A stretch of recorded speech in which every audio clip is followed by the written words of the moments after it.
Good evening, everyone. Welcome. I'd like to ask Mrs. George if you'd call the roll of the town council meeting, please. Greg Bostonier. Here. Karen Carlson. Here. Terry McGee. Here. Glenn Shively. Here. Jerry Waters. Present. Nicholas Gorham. Here. Terry Duxbury is absent. Okay, and Mr. Spearman, if you would be so kind to lead us in the Pledge of Allegiance. Yes, sir. Pledge allegiance to the flag of the United States of America and to the republic for which it stands, one nation, under God, indivisible, with liberty and justice for all.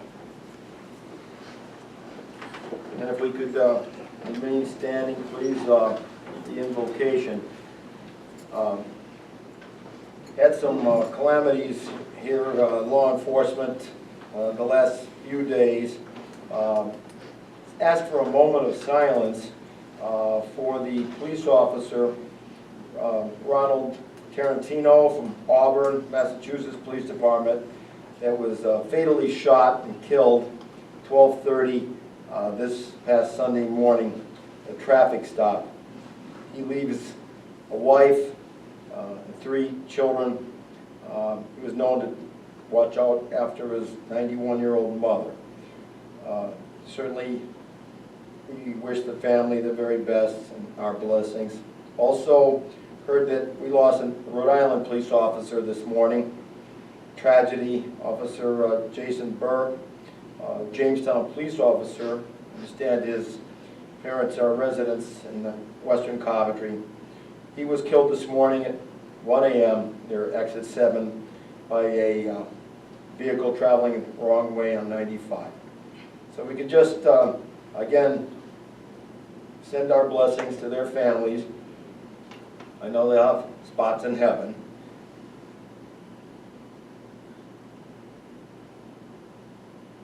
And finally, just, we ask your blessings for all of us here in Coventry and in Rhode Island and in our country as we head into the Memorial Day weekend. Remember those that have paid the ultimate sacrifice defending our country. Amen. Amen. And Mr. Spearman, review of the emergency evacuations plan, sir. Yeah, in case of an emergency, the 2 exits in the rear and just go to your right forward. Thank you. Thank you. Okay, next on the agenda, we have approval of town council minutes from April 28th and May 9th. I think probably should take these separately. Any comments on the meeting of the 28th of April that we have in our packet? I know I was absent, so I will have to abstain from the approval. Motion to approve? Second. Okay, motion and second. Then all in favor of approving them? Aye. That's 3, and I abstain on the vote on that one. Regarding the May 9th meeting now, any comments or questions on that particular meeting, the council? The only note that I have is on page 3, Mrs. George, in that regarding the approval of the minutes, the 11th and the 25th, motion was made by Councilwoman Duxbury, seconded by Councilwoman Carlson to approve the minutes with correction, and that being that I was absent. All voted aye. I think it should be I abstained regarding that vote. So I would, if that's how we make it, 4 approved and 1 abstention on that one. And with that, I have a motion to accept with that correction. Motion to accept. And a second? Second. All in favor? Aye. The ayes have it. Okay. Next. Residents' comments. Okay, just a few. One, I'd like to congratulate the Nathaniel Green Homestead Association. They had a very successful 4th annual reenactment of the Raid on Spell Hall. It was held on Saturday, May 14th, and Sunday, May 15th. Complete success, a bigger turnout than they've had ever. 2 different battles on each of the 2 days. It's more and more people are getting to know the homestead here in Coventry, and knowing how important that General Nathaniel Green was to not only Coventry but our nation and the Revolutionary War that we won. Secondly, congrats to the Pool and Patio Center. I know the Kent County Times covered it. Mr. Ken Stockley and his family celebrated 30 years on Saturday, May 21st. 30 years in business. That's remarkable. Congratulations to them. Another note that all of us on the council got from our town manager is that he has set up, along with IT, created a new email address to help the residents make inquiries about potential code, zoning, and building violations. I guess that's up and running, is it not, sir? Yes, it's on the planning and zoning website. Right, planning and zoning website. I read the notation, the red email address, codeenforcement@coventryri.org. And it just reaches both the town building and planning departments, and people, residents calling in or making note will be rest assured that they'll have information coming back to them. And that's an excellent job. I know you've been the middleman for the last 3 months, and this will expedite and make the system more productive and more satisfactory, I think, to all. Another note is Coventry High School. They're going to be graduating their senior class. Dixon, I see in the audience, June 7th.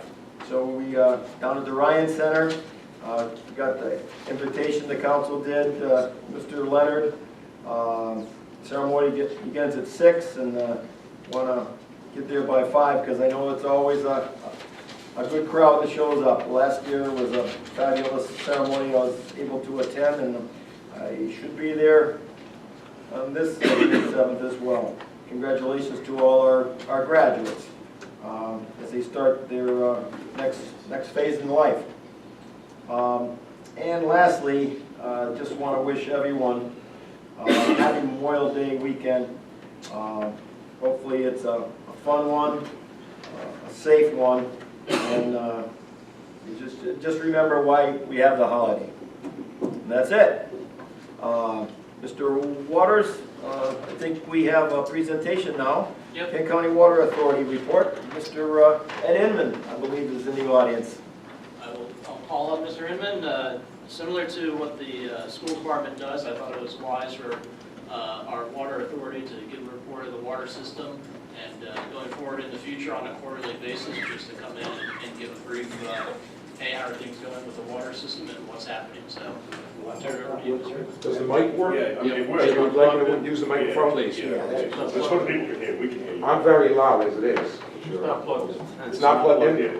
That ain't helping that. Yeah, that will help. It's right, the plug's right there. Okay. You plug yourself, you do your own plugging thing?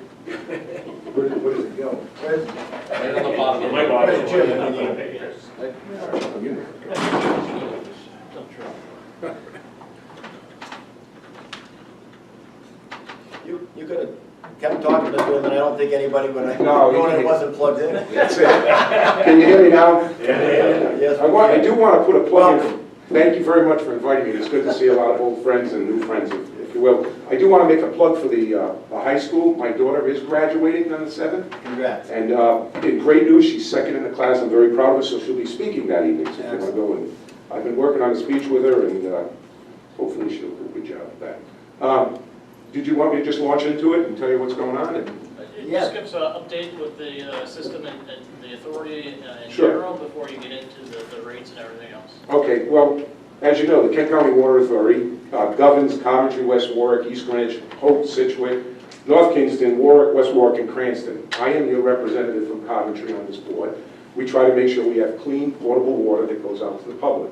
We service government facilities, we service homes, we service businesses. We are regulated by the Public Utilities Commission and directly by the Rhode Island General Assembly. But we have a whole bunch of ancillary organizations that come in and have input. Places like the Environmental Department, the Environmental Protection Agency, the Department of Environmental Management, the Department of Health, and the numerous agencies that regulate and mandate things that we need to do in the Kent County Water Authority. I think the biggest concern that I'm sensing, that I'm getting feedback on, is the rate increase. I thought I would address the rate increase if I may. There are two proposals in front of the Public Utilities Commission, and as you're aware, we sent you a copy of our rate increase to you as part of the process, and I'm also aware that the town of Coventry is acting as an intervener, so you'd like to have an opportunity to testify in front of the Public Utilities Commission, which is normal procedure. There are two proposals on the table in front of the Public Utilities Commission, and both of them are very large fees, and they're scary fees if you listen to the numbers. The first number is 12%, a 12% hike. The second number is a 23% hike. The cost of water does not change between the two, and the amount that the customer or the client is going to pay will not change, whether it's 12% or 22% or 23%. So let me explain how we end up with those numbers. First and foremost, we have not filed, as the Kent County Water Authority, a rate increase since 2011. So that means by the time that we get approval from the Public Utilities Commission, we go through the process, we will not have authorization to raise the rates till 2017, January. So that will approximately be a 7-year period. That 7-year period will actually drop the rate from a 12% to a 1.5 increase per year on water, if you factor it out over the course of the years. The last time we asked for a rate increase in 2011, it was 10%. So the 10 versus the 12 is not a significant jump. Here are the things that go into the cost of the new rate increase. Things like production cost, transportation cost, treatment of the water, infrastructure maintenance, mandated regulations and requirements, things that I mentioned earlier from the Environmental Protection Agency, from the Department of Health, from the Department of Water, all of these different agencies, and we test water at least 100 times per month. And then there's another cost that gets involved, and that's the actual purchase of wholesale water. If you are aware of the Kent County Water Authority, we buy our water primarily from the Providence water supply system. 90% of our water comes from them. 10% of our water comes from wellheads. The wellheads in Coventry are up in Mishnock, West Greenwich border, and then we have another wellhead up in East Greenwich. 10% from Providence, 90% from Providence, 10% from us. We're trying to move to a 75-25 match, so we have a greater control of the price of water. Providence has just filed, and it will be out very soon, an 8% pass-through clause. So they're going to raise their rate by 8%, which gets tacked onto the Kent County Water Authority with no control. We have limited or no controls other than to testify in front of the Public Utilities Commission. So let me specifically address the difference between the 23% and the 12% raise, and that's a very big concern. And it has to do with the fire districts. The fire districts pay the Kent County Water Authority to maintain water that they use for fire protection. The fire districts have for years said that they would like to eliminate paying us and have us directly bill the customer. That's doable. There has been enabling legislation for municipalities to do it, and within the authorization structure of the Kent County Water Authority, we can do this. But we have to petition the Public Utilities Commission to do this. So therefore, we've suggested in the Public Utilities Commission two proposals, one at 23% and one at 12%. And then it's up to their discretion to decide whether we have the authorization to directly bill the customer or continue to directly bill the fire department. The fire departments would like to have that authorization. I'm not telling you anything that isn't well known, but we've had some issues with fire districts. We've personally, on the Kent County Water Authority, have had some issues in collection in terms of the water and the fire flow. 2 districts that I'm sure you're very aware of. And it's cost us significant legal fees to get the money that's deserved. It keeps the Kent County Water Authority afloat, if you will. So that's essentially what's going to happen if we switch the system. It doesn't change the amount that the customers pay. The customer pays, the customer pays. What it will do is give a change of collection method. Whether the Kent County Water Authority is collecting it, or the Coventry, or the Central Coventry Fire District through tax rates, or any of the other fire districts, Hopkins Hill and the like. So they would like to do that. They have filed as interveners. I don't know what they're going to suggest when they get there, but the assumption will be that they're going to request this change. Lastly, I'd like to say a couple other things that have directly impacted the cost and the value, or the cost of our rate increase. There's been a meter upgrade program for the Kent County Water Authority. We're required to update our meters by the Department of Public Utilities. We have no say in this matter, but we have to do it to keep up with the standards, and that's approximately $6.6 million, which is spread over 3 years. And lastly, I want to just say just a little bit about conservation and water, and this is going to be counterintuitive, but the more water we conserve, the greater the charges to the customer, and the reason is the less water we're selling. And I know that's so counterintuitive, but the infrastructure still exists. We still have to maintain the infrastructure. So the more they save, collectively, the more we have to charge.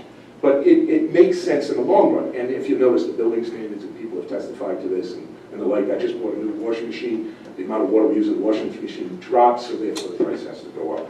It's unfortunate, as the case may be. And just a couple of quick things about the Kent County Water Authority in terms of how we maintain our finances. Our bond rating at Kent County Water Authority is AA, both through Moody and S&P. Our total operating budget, if you're aware or not aware, is around $20 million, and we have 32 full-time employees.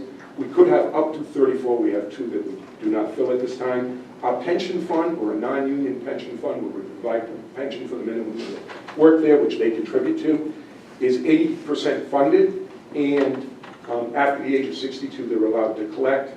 And they don't, the standard that they collect to is up to 40% of their salary. We are directly regulated by the Public Utilities Commission and the General Assembly. So those are the types of things that, well, that's what I'd like to say. I'd entertain questions if you'd like. I do have some facts, figures, and things that I've put together if you'd like to take a look at them. I'd like a copy of that. You like a copy of those? I'd like a copy. Sure. Do you want to give it to the clerk? Yeah. Oh, I thought you had copies for all of us. You just got one. Okay. I'm not very good at copying, even though I used to be a secretary. I can't copy very well. Fine, we'll get that. Thank you. Questions, anyone in the council, Mr. Inman or the town manager, or? Oh, I also brought with me Tim Brown, who's the superintendent of the Water Authority, the chief engineer. If there's any technical questions that I can't Okay. answer, Welcome. we could move them to him. Okay. If at your pleasure. Yes, sir. Yes. I have a question. Is it allowed? Well, not right now. Okay. We are kind of in discussion right now. I'm asking our council members. I guess we could vote and open it up if we wanted to. That'd be okay too. Yeah. But why don't we address our questions first? Yeah, I've got a couple comments before, Okay. whenever. Right now, if you want to, go ahead. First of all, thank you for coming over here and doing this. I've been on the council for 6 years, and we have never, ever received a report from Kent County Water. And I'm glad that you're here to see it. I'm disappointed that we haven't seen it prior to this. Right. 6 years, we've never, we get a lot of inquiries as far as council members of why it's going on. I don't understand it any more than every other taxpayer. Right. I gotta say, Mr. Waters invited me and suggested I. well, it was a great suggestion. It's long overdue, because you are our representative. Yes, And you're our voice at the Kent County Water.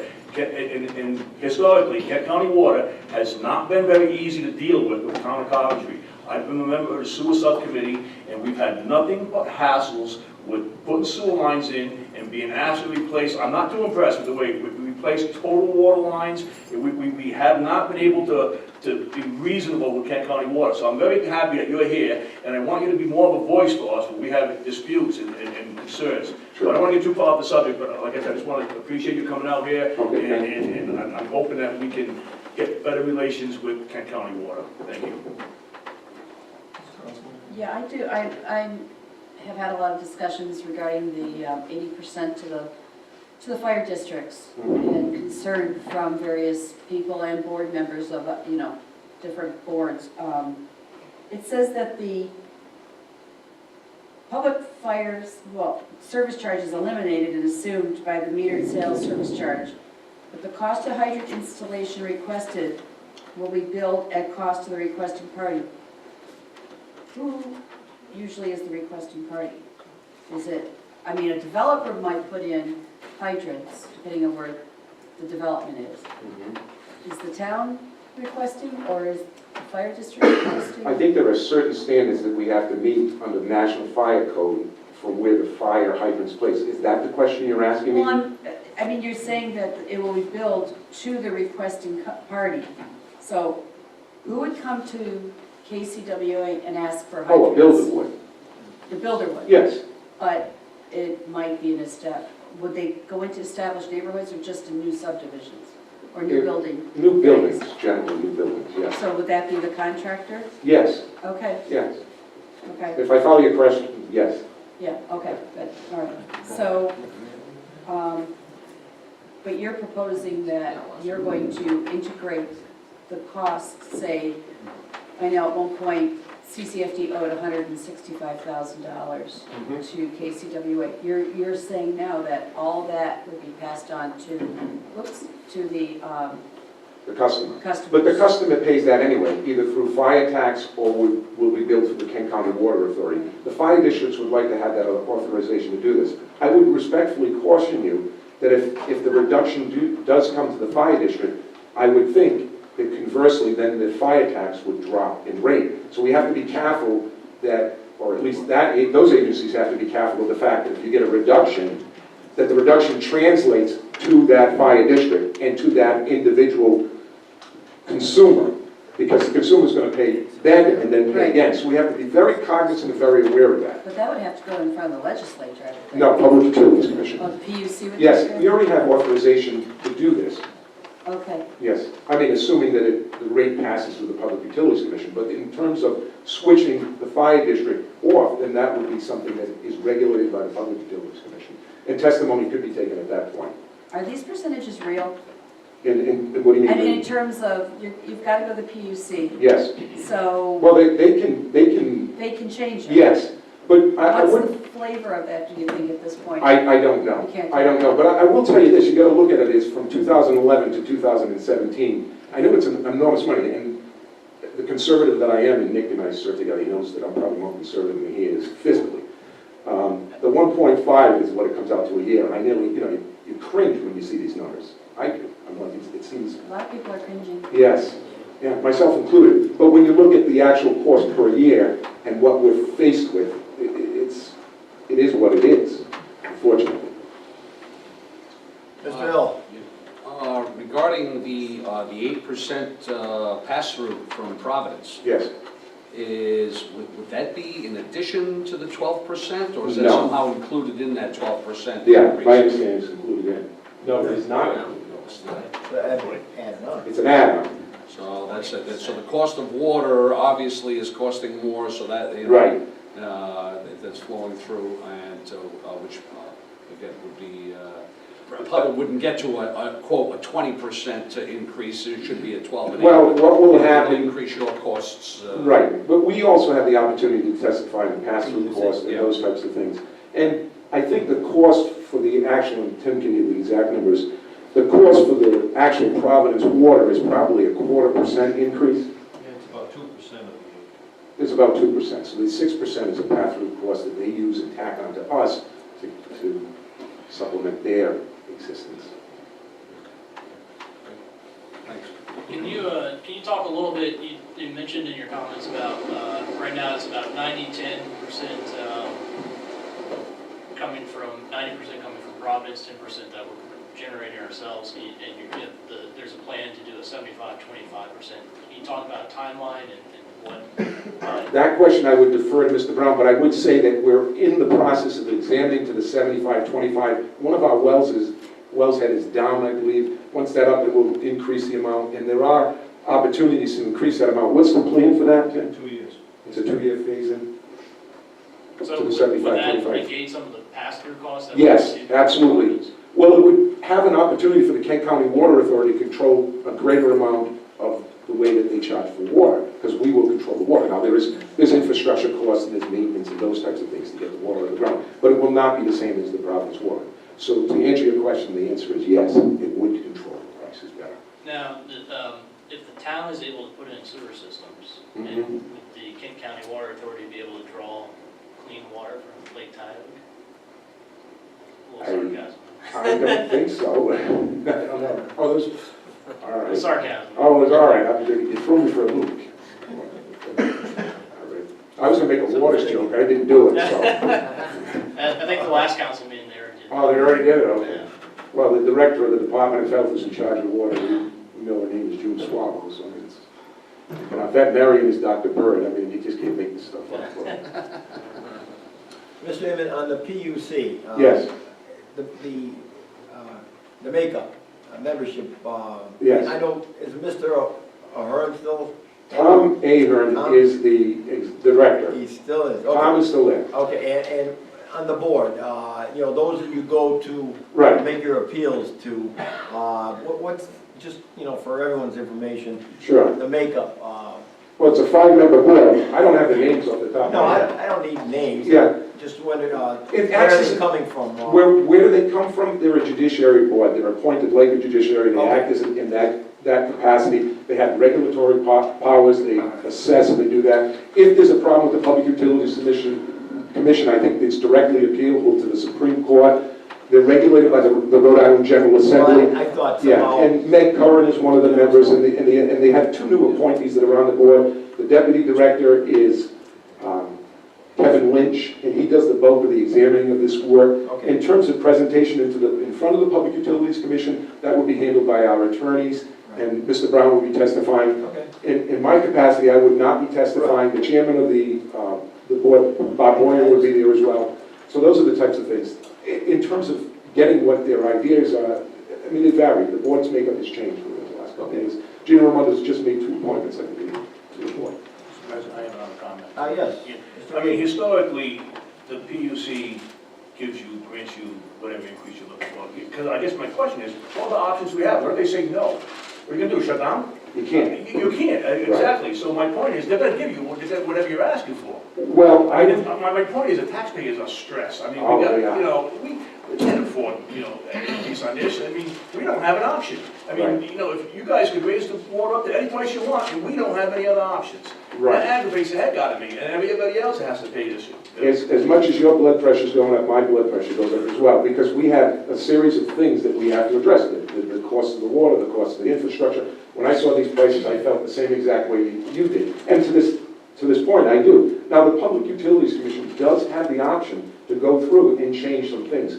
But in past practices, the 2011, it's minuscule amounts of things, because you have to have fire protection. You have to have clean, portable water. We have to pay Providence Water Supply. We have to have the infrastructure. We have to have all of these things. We have to follow the Environmental Protection Agency. We have to follow the Department of Environmental Management. We have to follow the Department of Health. So your frustration is shared by me as your representative. You know, as an old swamp Yankee, it drives me nuts. It's just, but it is what it is. I share it. Waters? Yeah, so I have, I guess, one final question for me. Back in, I'd say early to mid-April, I was approached by the Walker Ridge Association regarding a pumping station that they had, and you and I spoke a little bit about this. Yes. And it's something that the developer installed when the development went up, and now the association is responsible for maintaining and keeping it up. And I know they approached the Kent County Water Authority to see what it would take for the authority to take over the pumping station. And I believe they mentioned Hunter's Crossing has a similar situation that they aren't fond of maintaining. And maybe Mr. Brown or yourself could speak to this.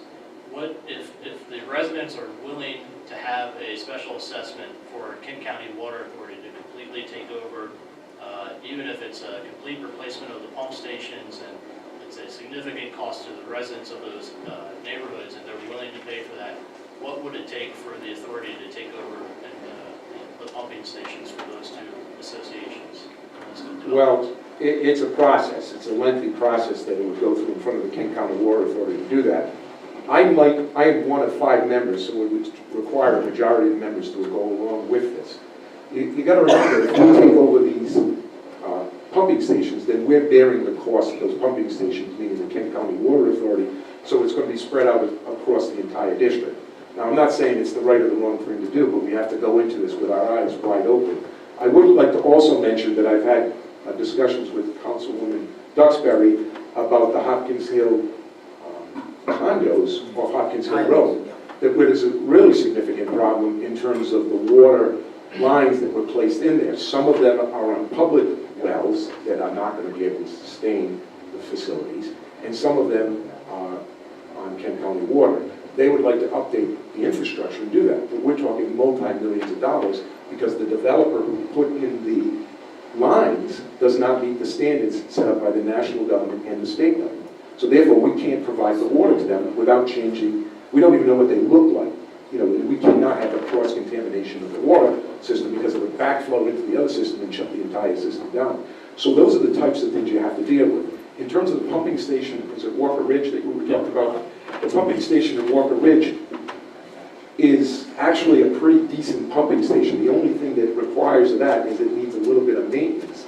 And the people within that district, under their covenant and under their doctrines, are supposed to maintain and keep that.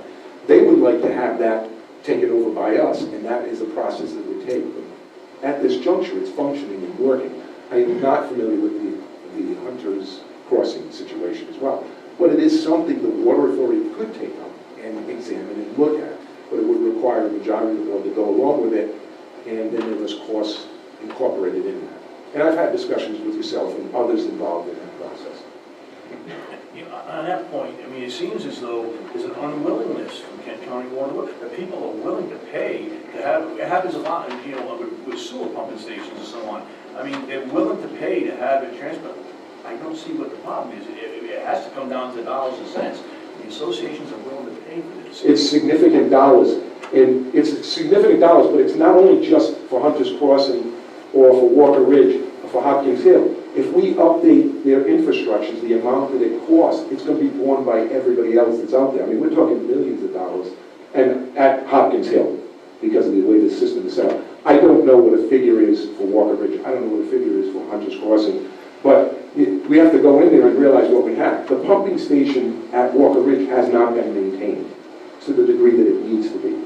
So that's something that they have agreed upon, and the past council agreed to that, and the past Kent County Water Authority agreed to that, to create this pumping system, to getting, you know, water through that pump. So that's something they need to look at. Can we have dialogue between Absolutely. Kent County Water and maybe our town manager to look into it or do something, because it seems like it's going nowhere, and I'd like to see it, you know, yeah, I'd like to continue that, you know, and come up with some kind of a conclusion, because, like I said, we haven't had the best relationship. Right. We'd like to see. I'd be more than willing to meet at any time at Junction. I've actually met with Mr. Waters, and I'd be more than willing to sit down with him, and I would bring staff with me as well, and have any conversation that he would like to have, or any member that would like to have. We'll certainly would do that. Thank you. Well, I thank you, Mr. Inman. I know, although this was a report to us, but there was a Sure. woman that had a question. If you want to just ask it. It's a very quick question Well, about... yeah, but just identify yourself for the My record. name is Linda Bouchard. I live at 22 Elton Street in Okay. Coventry. Yeah. About 2-3 weeks ago, I was going down Arnold Road, and they had 3 or 4 hydrants pouring water out into the street. And this went on for a number of hours. I went out, I did my business, I came back, and the hydrants were just still flowing water. Right. What was the point of that? What was the need of that? Hybrid flushing program. We flush our system twice a year. This is our spring flushing that is occurring.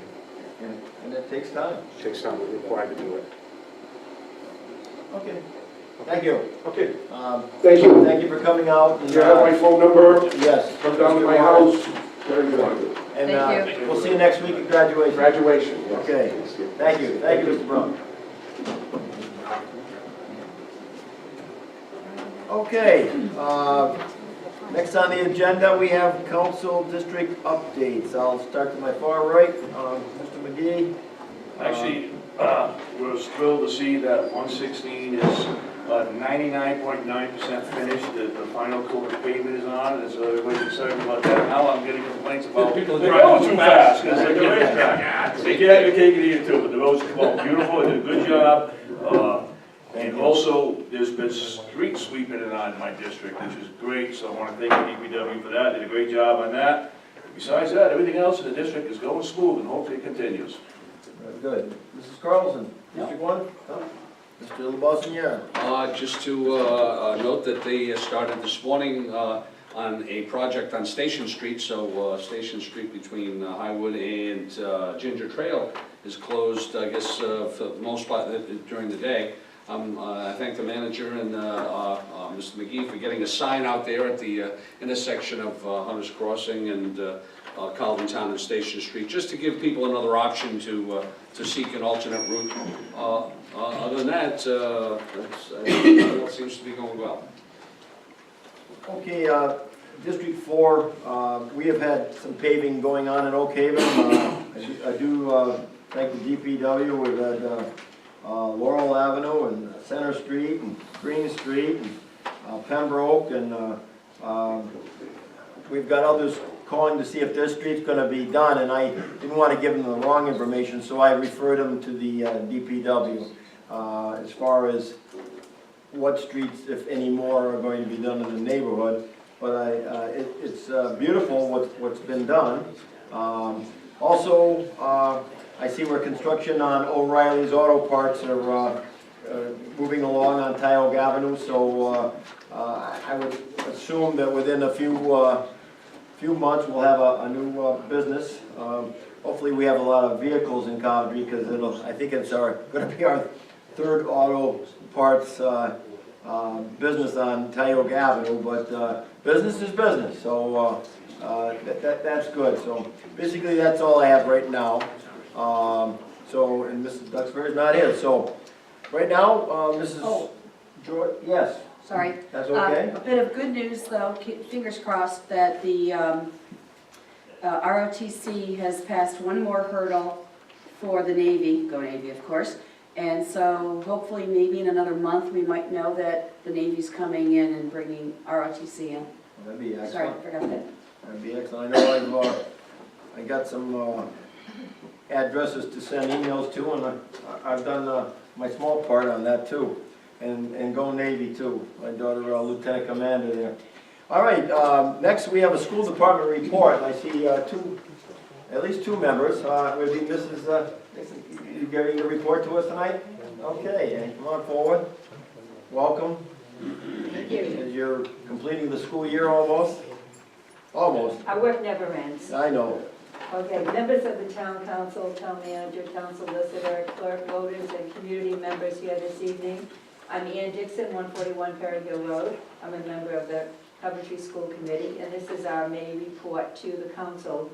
The school department would like to thank the members of the council and the town manager for its full support for our coming year's budget.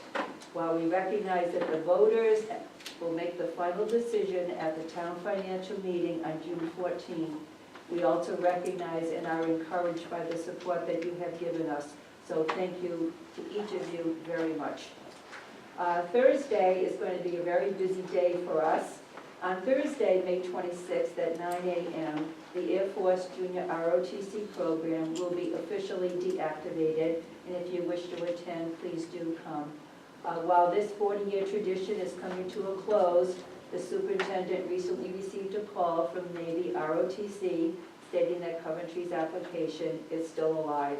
And as Mrs. Carlson just mentioned, we hope to hear some good news within a month, and the superintendent will be sure to notify you immediately when he hears that news. On the same day, and this is Thursday, Governor Raimondo will visit our high school at noon to recognize our technical and career program. And then if you still have the energy in the afternoon, you can go over to the middle school, which will be holding a salute to veterans and a pasta dinner beginning at 4 p.m. And all council members and town officials are welcome to come. So 9 o'clock, 12 o'clock, and 4 o'clock. If you have no other work to do, please come on over and join us at all our schools. I'd like to turn our attention now to some grants and recognitions. The Coventry High School received a grant from the Office of Naval Research for strengthening the STEM pipeline. And STEM, of course, refers to science, technology, engineering, and math. And Coventry will receive $16,000 for further study and collaboration. So that's excellent news for us. We also are pleased to note that High Oak School, Elementary School, and its Super Scientist Energy Club were selected as the Rhode Island Elementary Rookie of the Year and National Elementary Rookie of the Year for their outstanding participation in a NEED project. And NEED is an acronym referring to National Energy Education Development.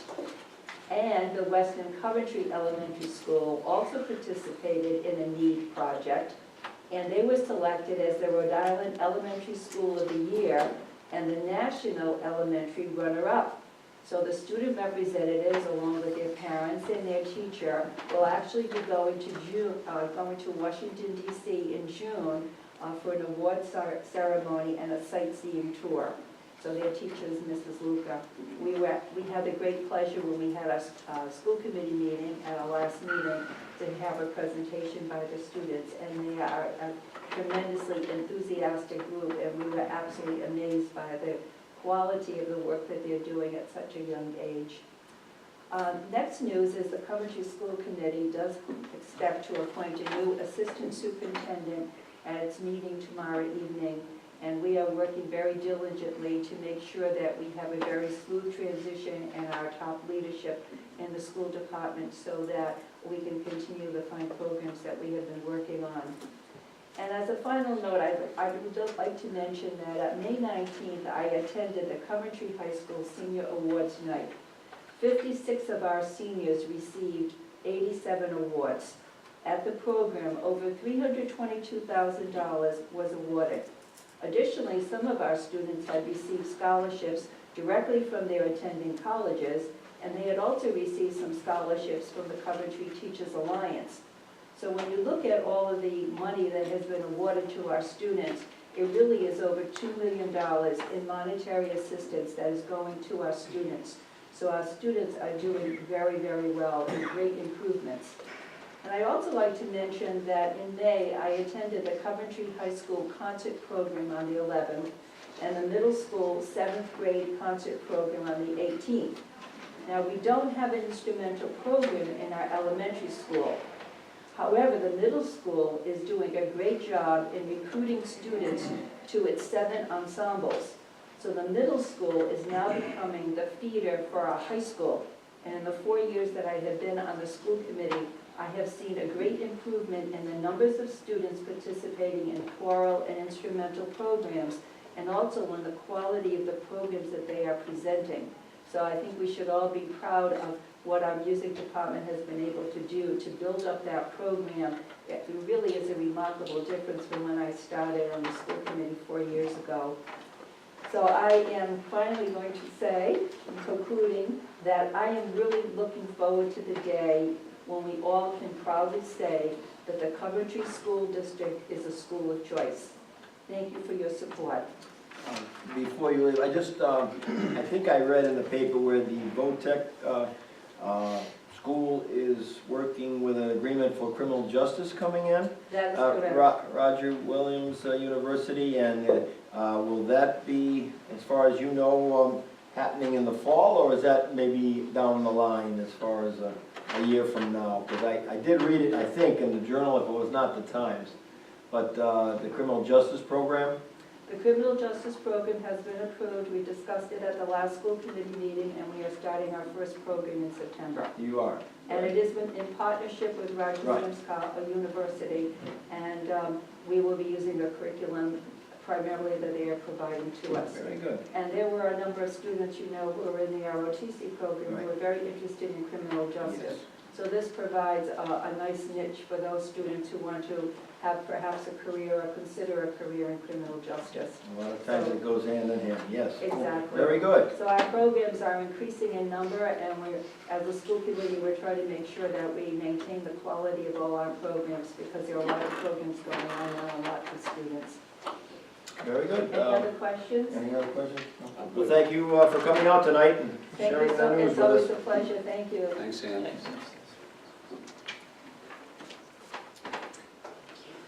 Okay, resolution J. Mrs. George, number 1, reference 1. Discussion and approval of a warranty deed, declaration of restrictions, release of declaration of restrictions, and deed of easement in the matter of Central Coventry Park. Okay, Mr. Waters or Mr. Gorham? I'll turn it over to Mr. Gore. All right. Take it away. Thank you. I want to thank Mr. Bernero for coming, just in case there are questions, but let me give you a Good evening. Good quick evening. overview. This came up a couple meetings ago, if you remember, and since then, everyone received a packet of all the deeds, all the easements, and the map. Very briefly, there's a small kite-shaped hashed area that is being given to the town by Cedar Creek, which helps us atone for our sins as a town with the National Park Service. That's the best way I can put it, because the town authorized, against National Park Service policy and all the covenants that we made to the National Park Service when we made this promise that we wouldn't develop the Central Coventry Park. We violated all of those when we put a cell phone tower in the middle of the park. So this is our atonement. And so, in exchange for dedicating this land, this small piece of land that the Cedar Creek folks are going to dedicate to us, in exchange for placing that under the same set of restrictions as the whole park is currently under, we are going to remove the restrictions on some of our other property, and we're sort of compensating the federal government for what is going to sit there and remain there until people stop using cell phones, which I think is going to be a long time from now. That is, until the cell phone tower comes down. That's it in a nutshell. There's one other minor fringe benefit to doing all this. The federal government is going to remove their own restrictions on a piece of property over on Fairview Avenue. It was dedicated originally in 2001 by Fairview Building. That's Mr. Du Bois, who's done some other subdivisions in town. There are a bunch of restrictions that we have as a town to protect that property that are very much redundant of the restrictions that the federal government is removing from that property. So I put in the deed, all the town restrictions remain in effect. So that property will remain preserved, just not under the aegis of the federal standards that apply, because those are being removed. All this is why this was on my desk when I first became solicitor, and I resolved that we would get this done. But getting the federal government involved in anything, especially atonement, is very complicated. They have approved all these documents. It took us almost a year to get them to approve them, but they've approved everything.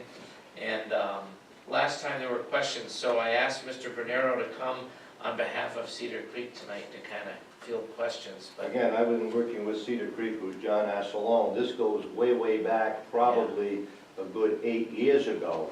And when we were doing our subdivision, the neighbor, we had a right of way to put the road in. The neighbor, Mrs. Smith, and her husband came in and said, could you move it over? And the planning commission said, you know, that'd be great. I said, well, the town owns it.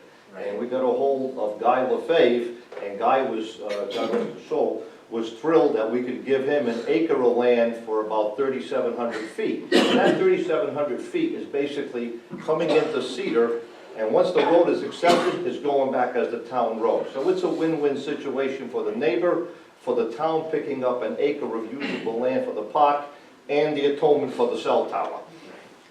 So that's right, Mr. Assalone is getting something out of this, but we're getting something from him. We're getting the path to atonement with the federal government. And some nice land to, like Mr. Panero said, an acre of land that's gonna be added to the Central Coventry Park. So, any questions, I or? have a question. Sure. Where does Fairview Avenue come involved in this? Can you explain that a little better? How did Fairview Avenue get included in this? We're only about 6 miles away. I think what happened is this. I think what happened is that the federal government was really mad that we did the cell phone tower, and they wanted to encumber more than just the Central Coventry Park, because they just didn't trust us.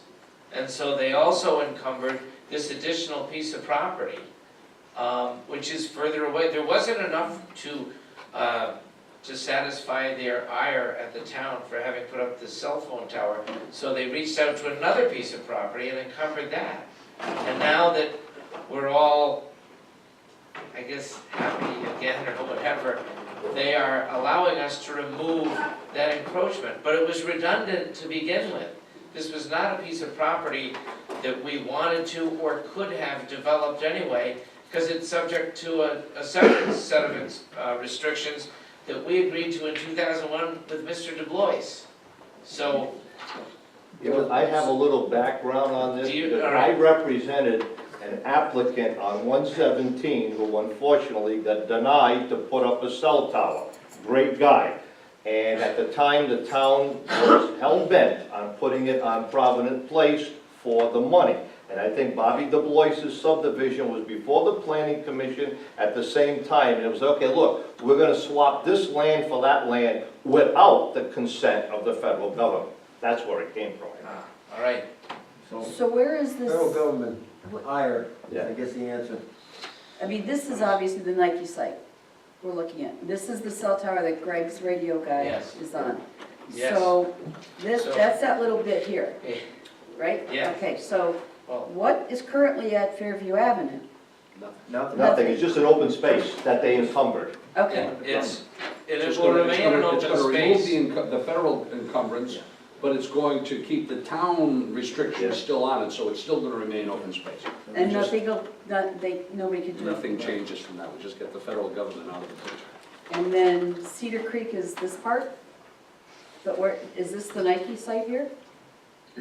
I think the If I could Nike site approach is them. actually off the map. Okay, John, this is. okay. This This is Provident Place Right. coming up, and this is the Nike site all in here. Oh, over there. Yes, in other words, it's, when you're coming up Providence Yes. Place, it's all to your right, and Okay, that's what we're gonna be adding to the Nike site. okay. And that's the little swap piece of land there.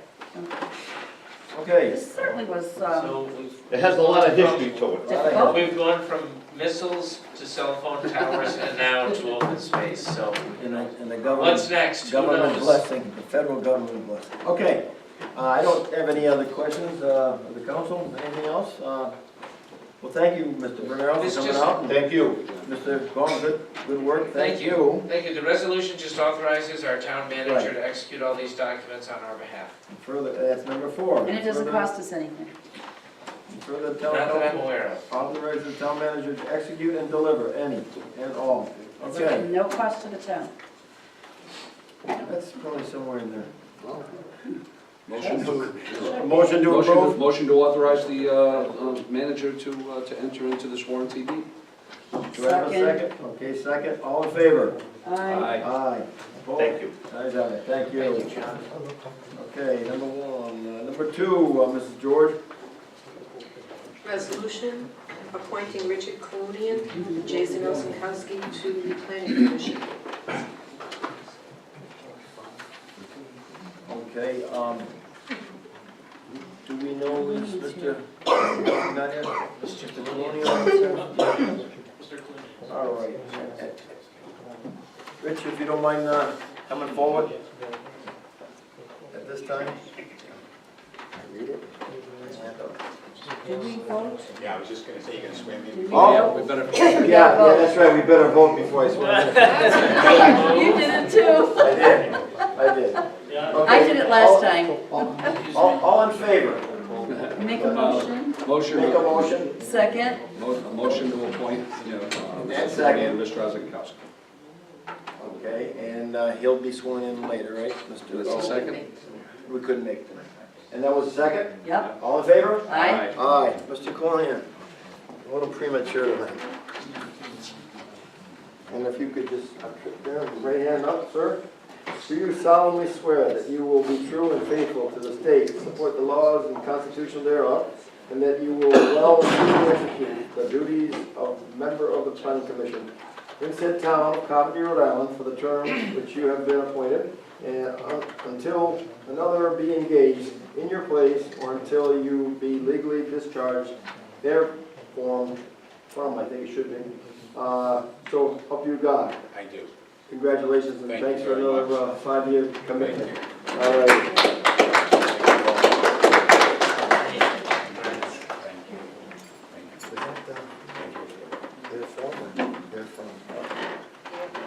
Huh? Is that confident? All right, I'll take it from this one. Thanks, people. Remind me to vote first. All right, number 3, Mr. George.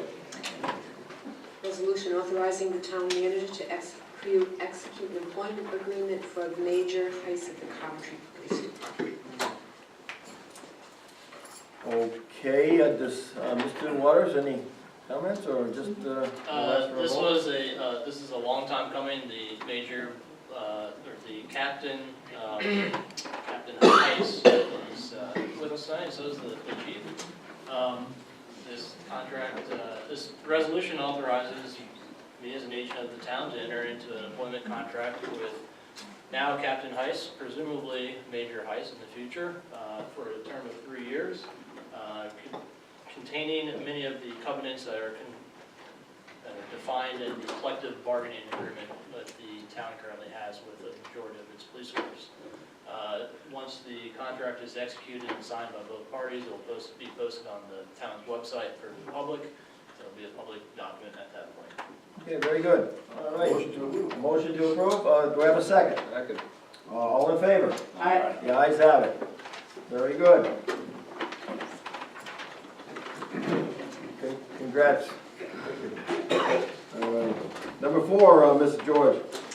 Resolution authorizing the purchase of a 2010 Freightliner hook lift truck with 24-month warranty. Okay, the Waters or Mr. McGee.